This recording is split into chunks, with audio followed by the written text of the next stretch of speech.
Check, check, check. All right, all right, all right, all right. So everybody in the hallway listening, we're going to get some of these panels going. We have some great discussions, some great conversations that's happening. And right now, if you're out there listening, you can definitely make your way to the back room, or you can continue to walk around, continue to talk to the schools. But we love for you to come back here as we get ready for the navigating to and through college. We have some amazing panels. I'm going to have them all introduce themselves so you can understand who they are, where they're from, and we'll get this thing going.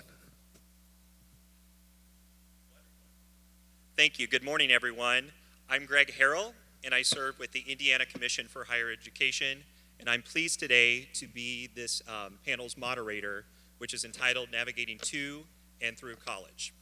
Before introducing my panelists next to me, I want to first thank our partners at the Global Village Welcome Center and the Mind Trust for opening this space and providing this opportunity to discuss these important conversations regarding the future of our students here in Indianapolis and their education.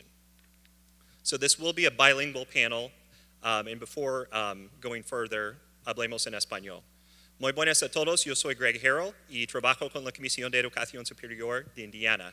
Hoy tengo todo el placer de servir como el moderador de nuestro panel y pues será sobre cómo se puede navegar a la universidad y tener éxito mientras que uno esté allí.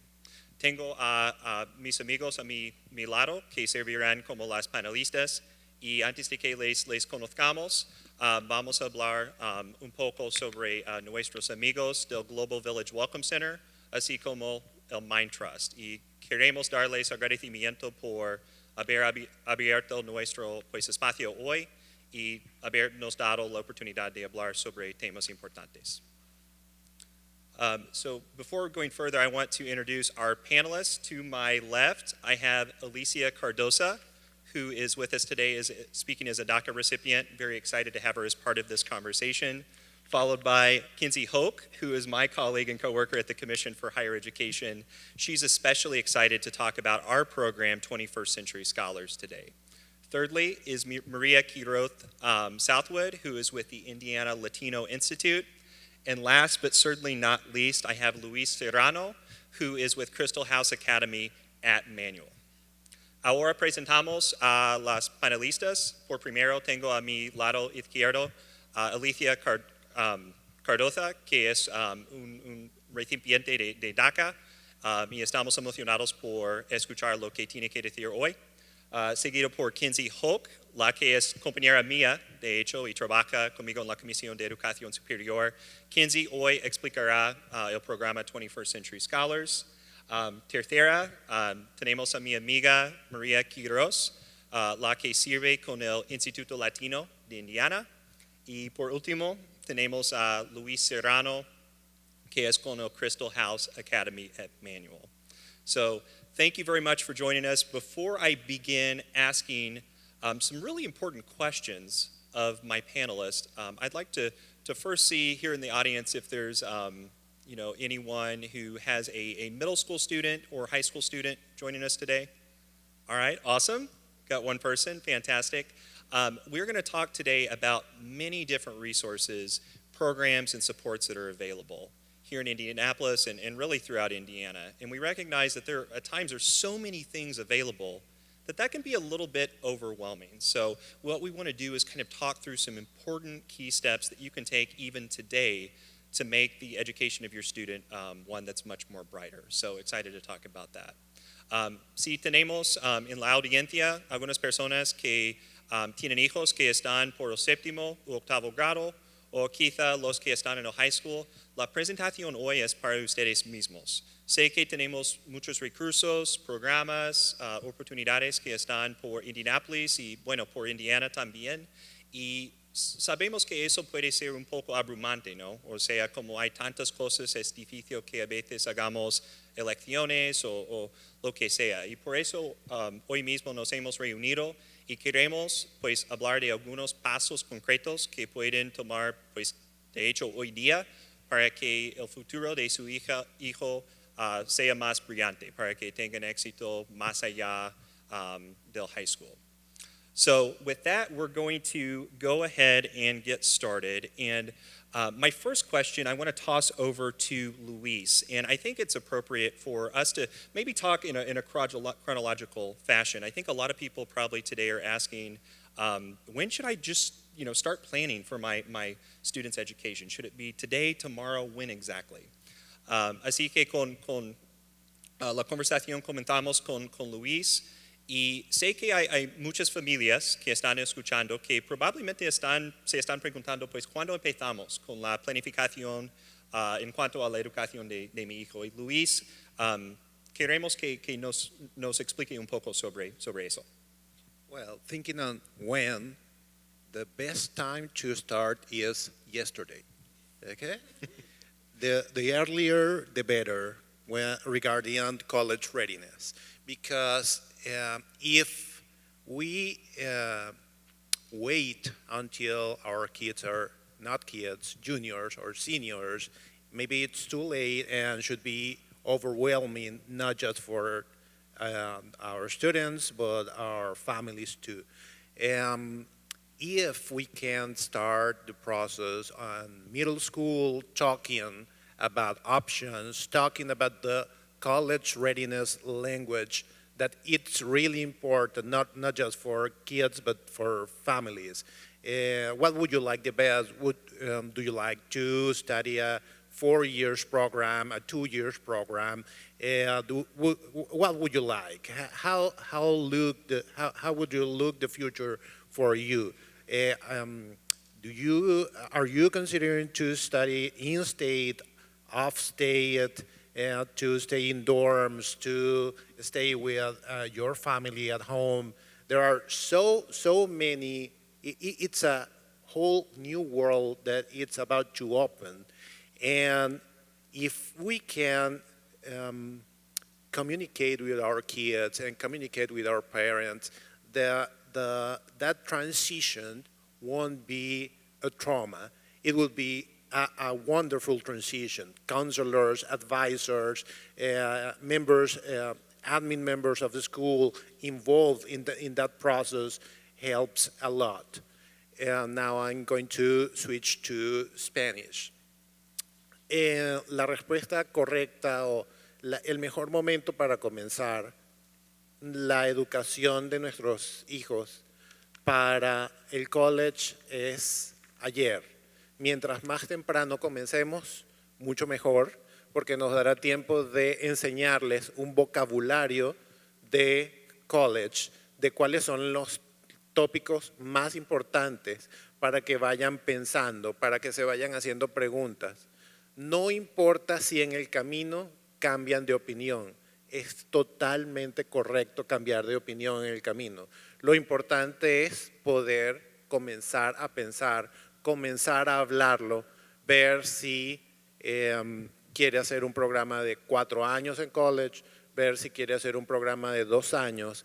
Hay otras alternativas que no tienen que ver directamente con college, sino que pueden ser diplomas, certificaciones, puede ser work and study. Hay muchísimas opciones que hay que comenzar a analizar y a pensar desde muy temprano.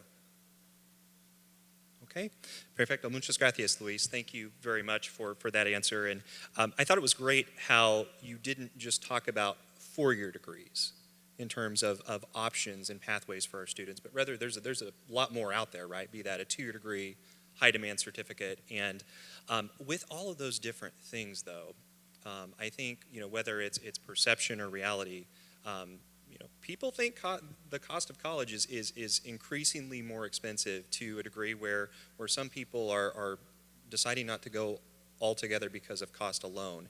And that's certainly something that we want to push back at, where I work at the Commission for Higher Education and say, higher education may be costly, but it absolutely can be affordable if we plan ahead, as you just mentioned. So with that, I want to toss my next question to Maria from the Indiana Latino Institute and just ask you simply, how can college be affordable? So lo digo en español también. Luis, muchas gracias por su respuesta. Hay muchas opciones aparte de un título de 4 años o una licenciatura. Hay títulos de 2 años e incluso certificados de alta demanda. Y con eso, a la vez, yo creo que muchas familias piensan que la universidad no está a su alcance debido al precio que tiene. Y María, quiero que nos explique un poco cómo podemos hacer que sea asequible la educación más allá del high school para los estudiantes, especialmente hablando de las becas y las subvenciones que hay. Absolutely, Greg. Yes, thank you. There is a way to get to college, if that is your dream. And as we've heard today, and we're going to hear for the rest of this panel, that there are plenty of resources to get there, and definitely planning yesterday is definitely the key. But you're here today, and we're glad that you're here today to hear about some of the ways to pay for college. And I'm going to specifically talk about scholarships, grants, and loans, because when you are a high school student and you start to fill out different applications and you're trying to figure out how am I going to pay for it, that is what you're going to see: scholarships, grants, and loans. And so the biggest thing to understand about those forms of assistance is that scholarships and grants are free money. You do not have to pay them back. But there is an application process, there are certain requirements, so it's really important to read, am I eligible for this, and what do I need to do to keep it? And then you've got the loans. And the loans, it does have to be paid back, but it is an option, and you have to look at what financial supports do I have right now? Is it through my family? Is it through me as a student because I'm working to pay my way through college? Or am I eligible for these scholarships, grants, or do I have to get a loan? En español, sí hay diferentes formas de asistencia financiera, pero voy a enfocar hoy día en las becas y también en los préstamos. Lo más importante es entender que las becas son como dinero gratis, pero hay requisitos y actividades que tienes que estar involucrado, tienes que tener buenas notas y calificaciones en la escuela, pero es muy importante entender cuáles son los requisitos y si soy elegible. En los préstamos es muy importante entender que ese es diferente. Ese no es gratis o no es dinero gratis, lo tienes que devolver y también lo tienes que devolver con interés. Entonces es importante en ver cuánto dinero necesito cada año para andar preparando y orando los fondos. Si es de su bolsa, si es su bolsillo, from your own pocket, o si es que necesita, o si es un préstamo que necesitas. Wonderful. Thank you, Maria. So, she talked broadly about some wonderful opportunities out there through the forms of scholarships and grants. And now I'd like to turn things over to Kinsey. And Kinsey, I'm going to ask you to speak about a really awesome resource that we have in the state of Indiana called 21st Century Scholars, and to talk about that scholarship. Maria, muchas gracias por su respuesta, y ya que sabemos un poco sobre las becas y las subvenciones y cómo funcionan, quiero hablar contigo, Kinsey, y que nos digas un poco sobre el programa 21st Century Scholars que se brinda el estado de Indiana.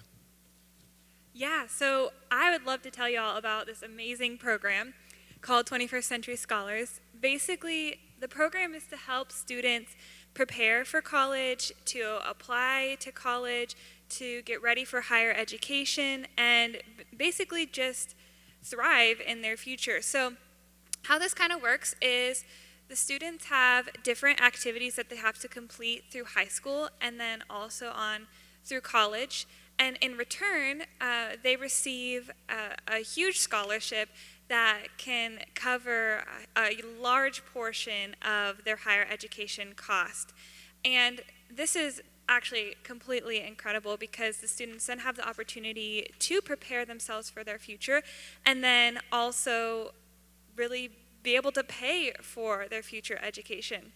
So how you apply for this program is basically you can talk with a teacher from your middle school, or you can go on our website at learnmoreindiana.org, And I also think we have a table out there that where you can talk with us, you can connect with us. There is one thing, your student has to be in 7th or 8th grade to apply for this scholarship. So really, those are the requirements, and then there's also a judgment of your financial needs. So you can find out more information about this, again, from your middle school or by talking to us or visiting our website at learnmoreindiana.org. So, pues, en español, tenemos este programa increíble. De hecho, es uno de los programas más increíbles que he escuchado. Básicamente es para prepararse por la universidad, aplicar por la universidad y pagar por la universidad, y ayuda a los estudiantes durante su tiempo en high school y también en la universidad. En este programa hay algunas actividades que los estudiantes tienen que cumplir en high school y también en su tiempo en la universidad. En regreso pueden recibir una beca muy grande que puede cubrir hasta la matrícula completa de la universidad. Pues para inscribirse en este programa tiene que ser en el 7º o 8º grado y puede hacerlo por visitarnos en nuestro sitio de web learnmoreindiana.org, o también puede hablar con un maestro de su escuela secundaria. Y creo que también tenemos una mesa aquí y puede preguntarnos sobre este programa, hablar con nosotros sobre nuestros recursos. Pero es una oportunidad increíble para prepararse por la universidad, por su futuro y por la educación superior. Fantastic. Thank you, Kenzie. And just to reemphasize, it is an amazing program that is only offered here in the state of Indiana, 21st Century Scholars. As Kenzie mentioned, when it comes to higher education expenses, it is a tuition-based program where we pay up to full tuition at our public institutions, such as Indiana University, as well as partial at our private institutions. We'll use Marian University as an example because they're local here. So, muchas gracias, Kenzie. 21st Century Scholars es un programa, como dijo muy bien, increíble, que solamente se ofrece en el estado de Indiana y paga hacia la colegiatura aquí en Indiana 100% en las universidades públicas, tal como Indiana University, y paga una porción bastante generosa también en las privadas, como un ejemplo que daré es Marian University, como están aquí en Indianapolis. Okay. So transitioning the conversation, let's go a step further. So we've talked about scholarships, we've talked about grants, we've mentioned 21st Century Scholars as a specific option.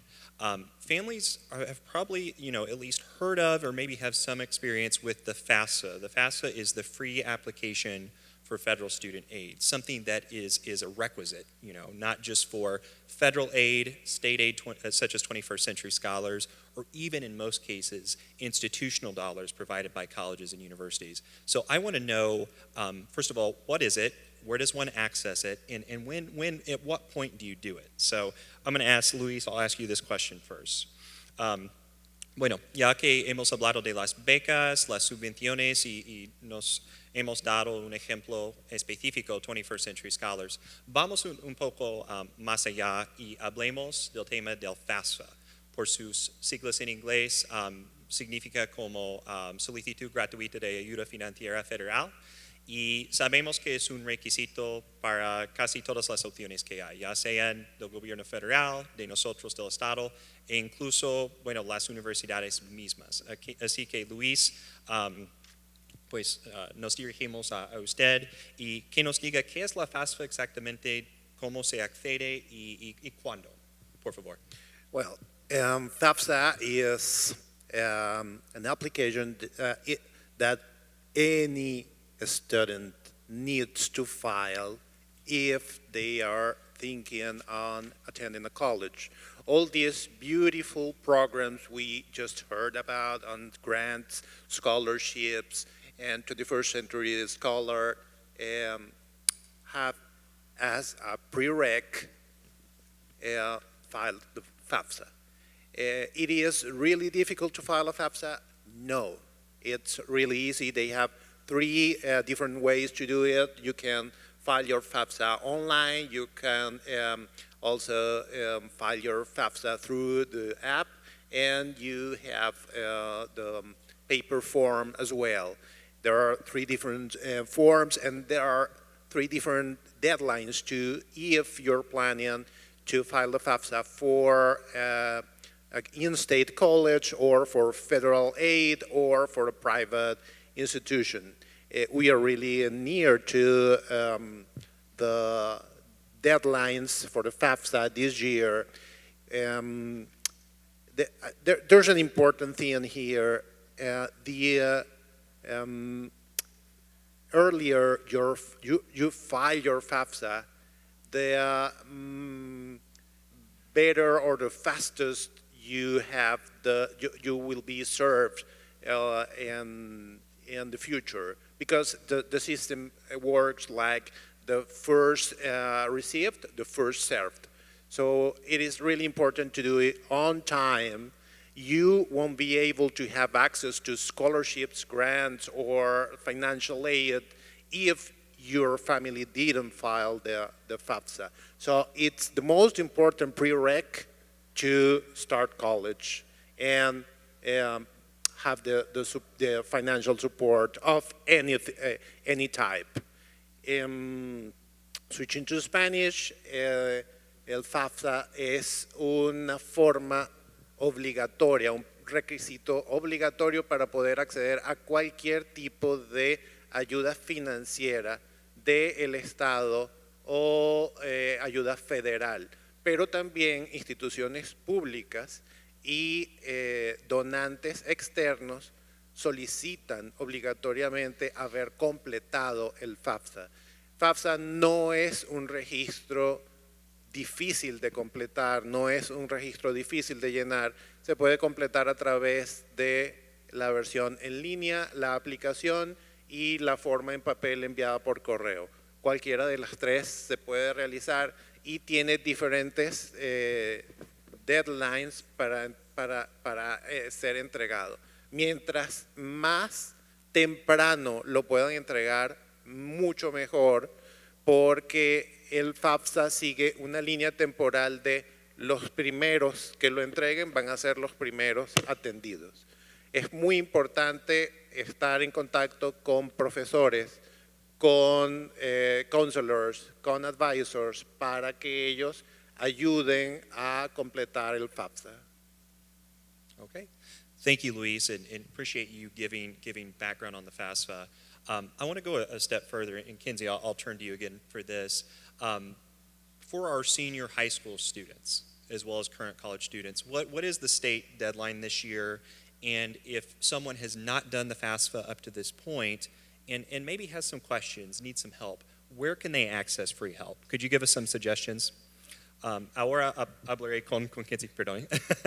Y bueno, como Luis daba buenos consejos sobre la FAFSA, hablemos un poco más del tema. Y Kinsey, que nos diga para los estudiantes que están en el último año del high school, así como los universitarios, tienen que hacer la FAFSA. Y si no lo han hecho hasta ahora, ¿qué es la fecha límite en la que se tiene que hacer la FAFSA? Y si tienen preguntas, dudas, bueno, lo que sea, ¿con quién pueden llamar o conectar para que obtengan la ayuda que necesitan? Yeah, I'd love to answer that. So the deadline is April 18th this year, so make sure you figure out your FAFSA form. This deadline is basically to be guaranteed access to funds. You have to file it before this deadline, but you can still file it after, and we can kind of see if there's some funds left for you. And then I guess, sorry, what was the second question? No, you're fine. The second part, just where can one obtain help? Oh, yeah, okay. So I'm a little partial. Definitely check out our Learn More Indiana resources, so learnmoreindiana.org. And then our social media, we're constantly posting. I get to do that, so you can see all of the things that I'm publishing on our social media. But then there's also a ton of free resources out there. Our partners at Invest Ed are incredible to reach out to. They'll actually walk you through the entire financial aid process. And I mean, the FAFSA is just a form that tells basically the government, universities, and community organizations about your financial need personally. So it's on an individual basis, and our friends at InvestEd, I think you can visit them at invested.com. .org. You can visit them on invested.org to receive help and really be able to see what individual resources are there for you. So, yeah, en español, pues el 18 de abril, este mes, tienes que cumplir esta forma de FAFSA para estar seguro que vas a recibir fondos. Puede aplicar después de el 18 de abril, pero no es un poco inseguro si vas a recibir fondos o no. Vamos a ver dónde estamos con nuestro dinero. Pues algunos recursos para ayudarte con la FAFSA, pues puedes visitarnos en nuestro sitio de web, learnmoreindiana.org. Estoy un poco partial por esto porque yo ayudo con mucho del contenido de este sitio de web y también con nuestras redes sociales en Instagram, Facebook y Twitter y TikTok. Puedes encontrarnos. Yo estoy siempre haciendo cosas que nosotros publicamos en estos recursos y por estos canales.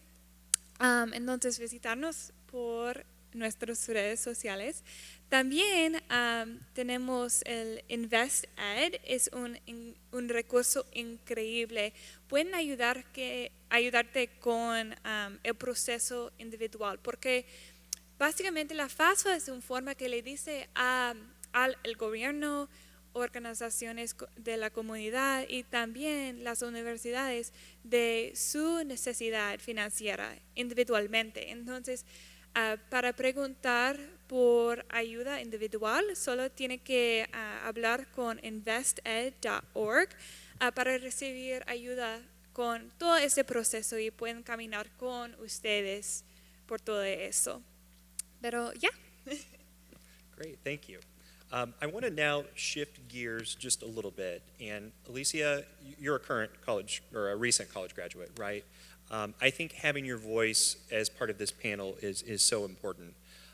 So for families right now who might be a little bit further along in the process, and maybe next year they're going to start thinking about college applications or just exploring financial aid opportunities. Could you tell us a little bit about your experience talking about college going? Just misconceptions maybe that you had about the process, and I think that will be really, really helpful to this panel. So ahora cambiamos el tema y vamos a hablar con Alicia, quien recientemente se graduó de la universidad, y queremos que nos explique, pues por ejemplo, su experiencia a través de las aplicaciones de la universidad, algunos mitos que descubrió que no eran verdades, ¿sabe? Y cualquier otra cosa que pues se le ocurre mencionar. Yeah, of course. So when I was in high school, I was undocumented up until I was 16 when I was able to apply for DACA. But I had this misconception about higher ed that I couldn't go to it because I would get out-of-state tuition. I couldn't apply for FAFSA, so what was the point of applying for schools? And I just felt very alone as a first-generation college student. And so what I did was, I'm just going to have fun during high school, and we'll see how it goes from there. And that's a mindset that has truly been a key part in getting me to where I am today. And so I would reach out to my high school counselors. At my school in particular, we had an educator who focused on the Latino students. So I would always go to her and ask for help, especially in the position I was in. With her help, I was able to apply to colleges, get financial aid, as someone who was undocumented and did not have access to 21st Century Scholars, and as someone who did not have access to FAFSA. through that, I was able to get my college degree and get lots of internships through the Indiana Latino Institute and really make sure that I have relationships with my college advisors, with my high school counselors, with my mentors to make sure that I was able to be at certain tables to be able to prosper as an individual. Cuando yo estaba en la escuela, yo no tenía acceso a algunas cosas porque yo no tenía papeles, yo era indocumentada hasta la edad de 16 años. Entonces yo pude aplicar para DACA, pero yo también pensaba que porque no podía llenar Fafsa, ¿para qué aplicar para el colegio? Entonces yo dije, hay que tener un buen tiempo en la escuela y luego a ver qué es lo que pasa. Entonces yo trabajé con mi consejero en mi escuela, y en mi escuela también tenemos a una maestra que se enfocaba en los estudiantes latinos. Entonces yo le preguntaba cómo puedo completar el colegio, la aplicación, cómo agarrar accesos a fondos de becas. Y ellos me ayudaron y yo seguí estas relaciones cuando estaba en el colegio y todo eso me ayudó para estar donde estoy ahora misma. Entonces, yo miré que es difícil, especialmente siendo alguien que va a ir al colegio para la primera vez. Pero hay personas ahí que están dispuestos a ayudarte, pero tú también tienes que estar dispuesta a buscar la ayuda. Pero también tenemos organizaciones como la Indiana Latino Institute que les ayudan a los estudiantes. Y con la ayuda de ellos, yo pude completar muchas cosas durante mi vida. Thank you, Alicia. And you know, I think the overarching message that I heard from what you just shared with us is that, you know, being undocumented does not define your higher education journey. There are manners to do it, and there are manners to do it in an affordable way. So I appreciate you just shared a little bit about the Indiana Latino Institute, but maybe if you have any other you know, organizations that you know that provide scholarships, grants, and opportunity to students who might have DACA status or be undocumented, and just what support is available. Me gustó un montón lo que acaba de decir y creo que el mensaje que dio era que el hecho de ser indocumentada no definió su como misión a cumplir con la universidad. Y escuché que mencionó lo del Indiana Latino Institute y cómo ayudan y proveen apoyo. ¿Hay otras organizaciones que, por ejemplo, dan becas y cosas, apoyo para los estudiantes que son indocumentados? Yes, there are other organizations that are willing to help students. There's La Plaza, and you know, sometimes your high school does also have scholarships that they give out to seniors. And also know that when you apply for college, you will have an admissions counselor. They will have a plethora of scholarships available for you to apply to. And you just have to be willing to put in the work to apply and hopefully get those funds. Sí hay otros modos de sacar dinero afuera de trabajar con organizaciones como la Indiana Latino Institute. Organizaciones como La Plaza también. Pero también hay que reconocer que en la escuela, en tu high school, también tienen oportunidades para sacar becas cuando estás en el último año de la escuela. Y también cuando aplicas para el colegio, vas a tener un consejero de admisiones y ellos también tienen bastantes becas a las que puedes aplicar y a ver si puedes sacar algunos fondos para pagar para la escuela. Pero solo es preguntar y saber que ellos están dispuestos para ayudarte. Wonderful. Well, we I think could keep going all day with this conversation, but as we kind of draw things to a close, one question that I wanted to make sure that we talk through today is why are we here today? You know, higher education, and where I want to go with this, Maria, I'm going to ask you this question: is why is higher education, you know, opportunities beyond high school, why are they so important for our students and families, and for us as a state? Así que sé que podríamos hablar todo el día sobre todas las cosas, ¿no? Pero como estamos acabando, se nos acaba el tiempo, vamos a hablar con María y quiero saber ¿por qué estamos aquí, no? O sea, ¿por qué la educación es tan importante? Y me refiero a la universidad y la educación más allá del high school. Maria? Absolutely. So, getting a college degree, whether it's 2-year or it's 4-year, opens up the opportunities for that good job. And when I say good job, I'm talking about that job that's going to offer security, flexibility, and benefits. If you want to grow your family and be able to have paid time off, or if you're sick, that you've got paid sick time, getting a college degree opens up the doors to those types of opportunities. Now, that's not the only way. There are other ways to get good jobs and get benefits as well. And some of those are getting your associate degree, going into apprenticeship, trade school programs, vocational programs. And so there are a lot of options. And it's just really important that while you're here, you go and visit with all of the vendors that are out there so they can share what resources are available. En español, graduando o yendo a la universidad, sacando su bachelor's o su maestría, siguiendo en la educación superior, abre las puertas y oportunidades para que consigues ese buen trabajo. Y cuando hablo de un buen trabajo, estoy hablando de trabajos que tienen beneficios, flexibilidades, oportunidades para seguir adelante en el camino donde quieres estudiar. Cuando se enferma uno, quieres saber que el lugar, la organización, la compañía donde estás trabajando tiene beneficios que te puede pagar por ese tiempo. Queremos que se recuperen para que regresen al trabajo y que siguen apoyando a su familia. Pero hay otros caminos que también puedes tomar. Puedes sacar sacar certificados en programas, aprendizajes, sacar títulos de formación profesionales, y esos también son otras opciones afuera de seguir en la universidad o el colegio, pero son caminos para obtener esos buenos trabajos, para que puedas tener la vida que uno sigue, that dream life that you want. Okay, muchas gracias.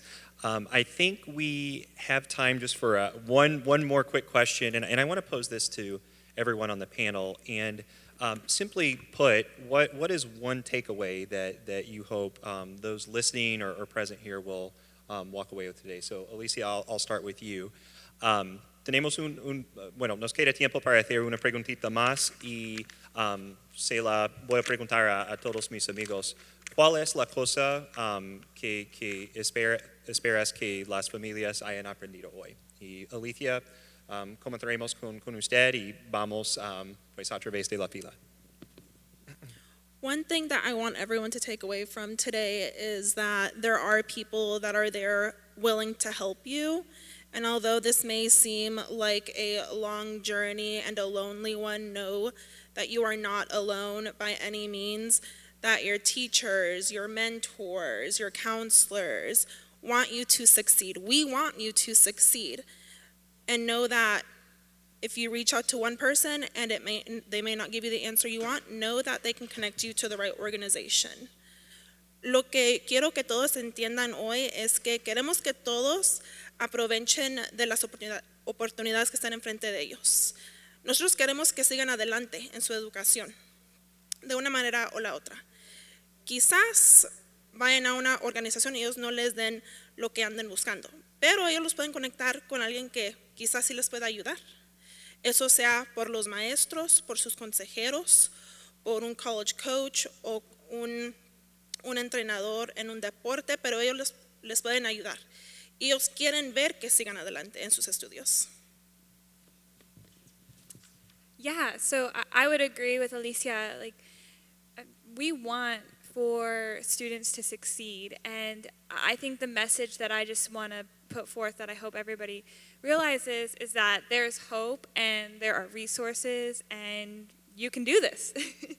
Pues es simple. En español, queremos que sean exitosos.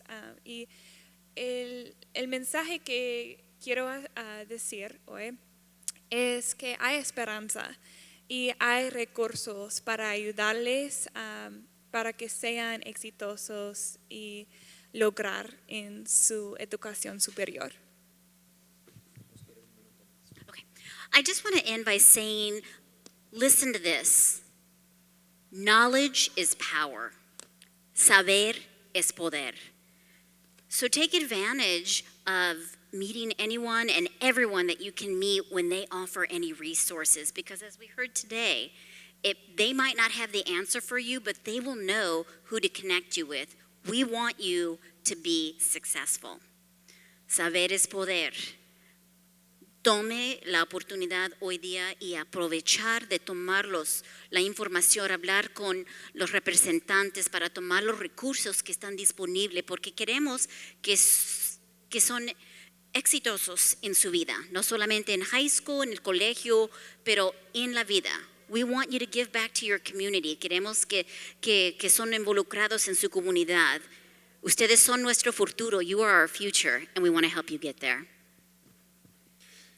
Finally, education is equal to opportunities. Education opens doors. Education set new pathways for anybody. There's a tailor-made pathway for each of you, but you need to reach out to find it. And feel free to ask for help to reach your way.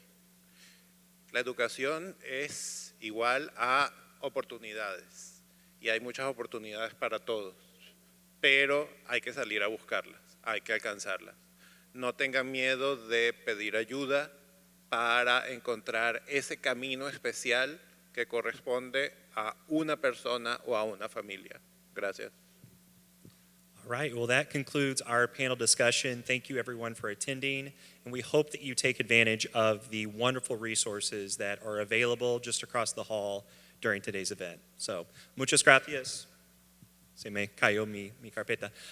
Muchas gracias a todos por venir, y nosotros esperamos que todos que estén aquí, que tomen ventaja de los recursos que se han ofrecido hoy. Muchas gracias.